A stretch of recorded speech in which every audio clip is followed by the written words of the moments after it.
കളരി മാവ് ഉഴുന്നു മാവ് കലക്കി സുട്ടൊരു ദോശ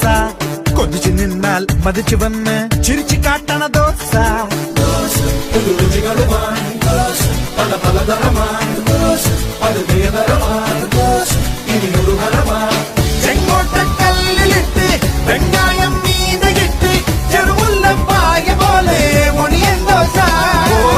എല്ലോളം എണ്ണ കിട്ട് വെണ്ടോളം വെണ്ണ കിട്ട് കടലാസിൻ വണ്ണമോടെ കിടിലൻ ദോശ അങ്ങനത്തെ നൊടിയിൽ അടുപ്പ തടുക്കി സുടുസുടെ അടുക്കൽ പതിലും വിലുക്കു തുടിക്കും വെടിക്കത്ത് ദോശ ദോശയ്ക്കൊറുമ്മ ഗമ്മത്ത് ഗമ്മത്ത് ഗമ്മത്ത് അത് ഗമ്മത്ത് ഗമ്മത്ത് ഗമ്മത്ത് ഗമ്മത്ത് അത് ഗമ്മത്ത് ദോശ നല്ലൊരു ദോശ വേണം ദോശ തിന്നാൻ ആശയുണ്ടോ